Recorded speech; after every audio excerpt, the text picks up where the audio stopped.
جنگی جنون میں مبتلا اسرائیل نے دیگر خطوں میں بھی جنگ چھیڑنے کی دھمکی دے دی۔ جنگ کو پھیلانے کی تیاری کر رہے ہیں۔ اسرائیلی وزیراعظم نیتن یاہو کا جنوبی اسرائیل میں فضائی بیس کا دورہ کرتے ہوئے اندیا۔ نیتن یاہو کا بیان ایسے وقت میں سامنے آیا ہے جب ایران بھی اسرائیل پر حملے کی دھمکی دے چکا ہے۔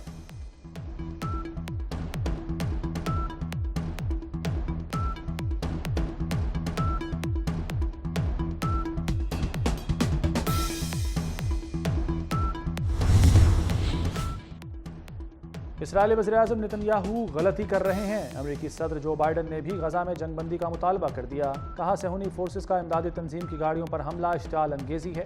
نیتن یاہو فلسطینیوں کو جلد خوراک اور ادویات تک مکمل رسائی دیں۔ خطے میں امن کے لیے غزہ میں فوری جنگ بندی ضروری ہے۔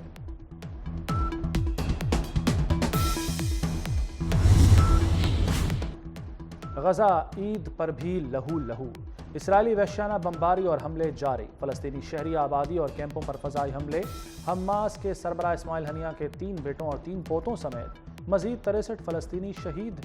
مولانا فضل الرحمان کا اسماعیل ہنیہ کو تعزیتی خط۔ اسرائیلی حملے میں بیٹوں اور پوتوں کی شہادت پر اظہار تعزیت۔ خط میں کہا کہ قائدین کے خاندانوں کو نشانہ بنانا ناکام دشمن کا اعتراف ناکامی ہے۔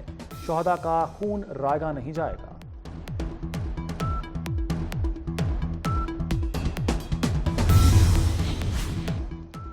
صدر مملکت آصف علی زرداری کا ایرانی صدر سید ابراہیم رئیسی کو ٹیلی فون۔ دمشق میں ایرانی سفارت خانے پر اسرائیلی حملے پر ایرانی قیادت اور تعزیت اور ہمدردی کا اظہار۔ صدر زرداری کا غزہ میں معصوم فلسطینیوں کی نسل کشی پر تشویش کا اظہار، جنگ بندی کا مطالبہ۔ کراچی پولیس کے لیے اسٹریٹ کرائم پر قابو پانا بڑا چیلنج بن گیا۔ ڈکیتی کے دوران جنوری سے اب تک 58 افراد قتل کیے گئے، 200 سے زائد زخمی ہوئے۔ رمضان المبارک میں ڈکیتی کے دوران 19 افراد قتل، 55 سے زائد زخمی کیے گئے۔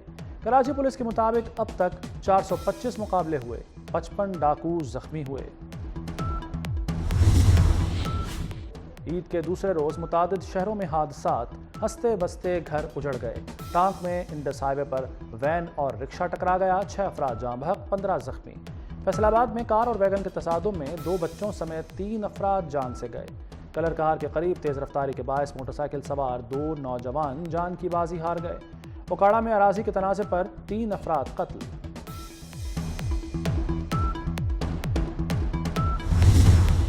مظفر گڑھ میں دل دہلا دینے والا واقعہ۔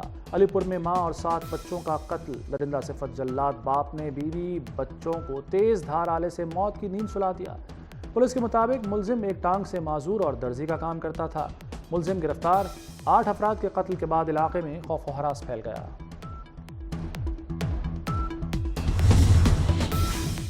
وزیراعظم شہباز شریف کو کویتی ہم منصب کا فون، عید کی مبارکباد دی۔ کویتی وزیراعظم شیخ محمد صباح سالم الصباح کا پاکستانی عوام کے لیے نیک خواہشات کا اظہار۔ وزیراعظم شہباز شریف سے وفاقی وزیر داخلہ محسن نقوی کی ملاقات۔ عید الفطر کی مبارکباد اور نیک خواہشات کا تبادلہ۔ وزیراعظم کا عید پر ملک میں امن و امان کی صورتحال پر اظہار اطمینان۔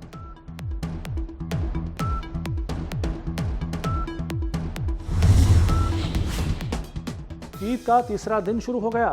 شہریوں کے نان سٹاپ تفریحی پروگراموں کو بریک نہ لگی۔ دن بھر مزیدار کھابے کھانے کے بعد شہری رات کو آئس کریم پارلرز پہنچ گئے۔ آدھی رات گزرنے کے باوجود اسلام آباد، لاہور اور ملتان کے آئس کریم پارلرز پر ہاؤس فل۔ عید کا دوسرا روز میل ملاقاتوں اور دعوتوں میں گزر گیا۔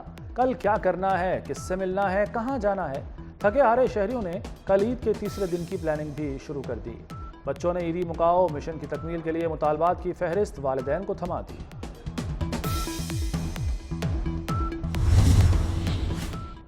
چھوٹی عید کی بڑی خوشیاں۔ عید کے دوسرے روز پکنک پوائنٹس اور پارکوں میں رش رہا۔ کراچی کے ساحل سمندر پر شہریوں کا ہلہ گلا۔ تفریح گاہوں میں بچوں کی فل ٹائم موج مستی۔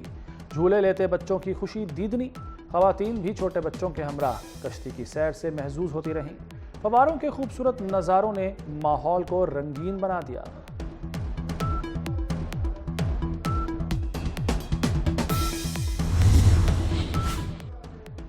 عید کے موقع پر پرتگال کے سفیر فریڈریکو سلوا کا فیملی کے ہمراہ دورہ لاہور۔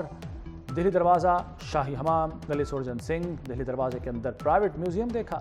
پرتگالی سفیر نے فیملی کے ہمراہ تاریخی مسجد وزیر خان بھی دیکھی۔ پاکستان کی ثقافت اور تاریخی مقامات کی تعریف۔